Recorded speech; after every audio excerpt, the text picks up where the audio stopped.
పోలీసులను అడ్డుపెట్టుకుని కూటమి ప్రభుత్వం చేస్తున్న తగు దౌర్జన్య కాండ ఎక్కువ కాలం సాగదని జగన్మోహన్ రెడ్డి అన్నారు.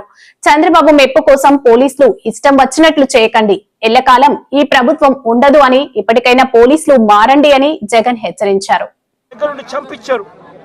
చంపించిన తర్వాత మా ప్రభుత్వం వచ్చిన తర్వాత ప్రతాప్ రెడ్డికి మేము గన్మెన్ సౌకర్యం మేము కల్పిస్తే చంద్రబాబు నాయుడు గారు వచ్చిన తర్వాత ఆ గన్మెన్ ను తీసేసి చివరికి ప్రతాప్ రెడ్డిని చంపే కార్యక్రమం చేయడానికి ఏకంగా చంద్రబాబు నాయుడు గారు పురమాయించిన పరిస్థితులు మన కళ్ళ ఎదుటే కనిపిస్తా ఉన్నాయి. మరోవైపున గత ఏడాది ఆగస్టు 3వ తారీఖున నంద్యాల జిల్లా మహానందిలో శ్రీశైలం నియోజకవర్గంలో సీతారాంపురంలో పసుపులేటి పెద్ద సుబ్బరాయుడు అతి దారుణంగా చంపిన ఘటన కూడా చూసాం. ఆ సుబ్బరాయుడు గారిని చంపినప్పుడు నేను కూడా ఆ ఊరికి వెళ్ళి తనను పరామర్శించి ఎంత దారుణంగా చంపారు, జరిగినది ఎంత అన్యాయమో అని చెప్పి కూడా ప్రశ్నించడం జరిగింది. ఆ ఊరు నుంచి కరెక్ట్గా 10-15 నిమిషాల్లోనే జిల్లా హెడ్ క్వార్టర్స్, అక్కడే ఎస్పీ ఉంటాడు. అయినా దగ్గరుండి హత్య చేయించడం జరిగింది. అదే గ్రామంలో వైఎస్ఆర్సీపీకి సంబంధించిన బీసీ నాయకుడు సుబ్బరాయుడును చంపించే కార్యక్రమం.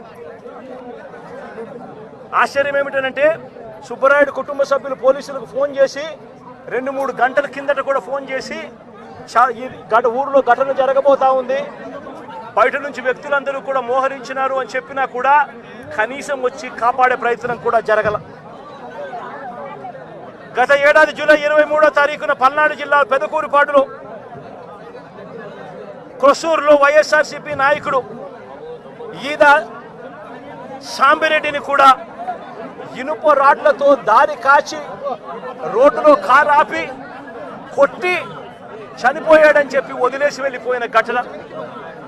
చివరకు తను హాస్పిటల్లో చేరడం, బ్రతకడం, ఈ రోజు కూడా తనకు 2 కాళ్ళు 2 చేతులు కూడా ఈ రోజుకి కూడా ఆపరేషన్ మీద ఆపరేషన్ చేసి అవి బతికించే కార్యక్రమాలు చేసే కార్యక్రమాలు ఈ రోజు కూడా జరుగుతూ ఉంది. పల్నాడు జిల్లా వినుకొండలో గత ఏడాది జూలై 17వ తారీఖున వైఎస్ఆర్సీపీకి చెందిన రషీద్ అనే యువకుడిని దారుణంగా నరికి చంపిన పరిస్థితులు మన కళ్ళ ఎదుటే కూడా కనిపించాయి. ఈ ఘటన నేషన్ వైడ్ ఢిల్లీలో మేము దీక్ష చేస్తూ రషీద్ను చంపిన నడి రోడ్డు మీద చంపిన ఘటనను కూడా ఢిల్లీలో దీక్షను చేస్తూ యావత్ దేశానికి కూడా చూపించిన పరిస్థితి కూడా చూసాం. చంద్రబాబు నాయుడు గారి పరిపాలనలో ఈరోజు ఏం చేస్తూ ఉన్నారు అనంటే దొంగ సాక్ష్యాలను వీళ్ళే క్రియేట్ చేస్తూ ఉన్నారు. వీళ్ళే దొంగ సాక్ష్యాలను క్రియేట్ చేసి వీళ్ళకు నచ్చని నాయకులందరినీ కూడా ఒక పద్ధతి ప్రకారము కేసుల్లో ఇరికించి జైళ్ళ పాలు చేసే కార్యక్రమము, చంపించే కార్యక్రమాలు దగ్గర నుండి చంద్రబాబు నాయుడు గారు చేస్తూ ఉన్నారు. మొన్ననే పోసాని కృష్ణమురళిని చూసాం. పోసాని కృష్ణమురళి అనే వ్యక్తి సినిమాలో దర్శకుడు. ఆ మనిషి చేసిన తప్పల్లా ఏమిటంటే నంది అవార్డు తనకు ఇస్తే నంది అవార్డును తాను తీసుకోలేదు. తీసుకోకుండా కుల వివక్ష పాటిస్తున్నారు అని చెప్పి ఒక స్టేట్మెంట్ ఇవ్వడం ఆయన చేసిన తప్పు. 2017లో ఆయన చేసిన ఈ తప్పుకు ఈరోజు ఇన్ని సంవత్సరాల తర్వాత ఆయన మీద 18 కేసులు పెట్టి ఆయన జైళ్ళ చుట్టూ తిప్పి ఏకంగా 1 నెల రోజుల పైన ఆయన జైల్లో పెట్టించే కార్యక్రమాలు చేశారు. దళిత మాదిగ సామాజిక వర్గానికి సంబంధించిన మాజీ లోక్సభ సభ్యుడు నందిగాం సురేష్ పై తప్పుడు కేసులు పెట్టి ఏకంగా 145 రోజులు అతన్ని జైల్లో పెట్టడం కూడా చేశారు. మాజీ ఎమ్మెల్యే పిల్లని రామకృష్ణారెడ్డి ఇతని మీద కూడా కుట్రపూరితంగా తప్పుడు కేసులు పెట్టి 55 రోజుల పాటు ఇతన్ని కూడా జైల్లో పెట్టించే కార్యక్రమాలు చేశారు. దాడులు చేసేది టీడీపీ వాళ్ళైతే జైల్లో పెట్టింది మా వాళ్ళను, వైఎస్ఆర్సీపీకి సంబంధించిన వాళ్ళను జైల్లో పెడతా ఉన్నారు. పోలీసులు క్రియాశీలక పాత్ర పోషిస్తూ ఉన్నారు. వల్లభనేని వంశీ తాను ఘటనా స్థలంలో లేడు అని చెప్పి ఏకంగా తెలుగుదేశం పార్టీ ఆఫీసు దాడి జరిగిన ఘటనలో తాను లేడు అని చెప్పి ఏకంగా కోర్టులోకి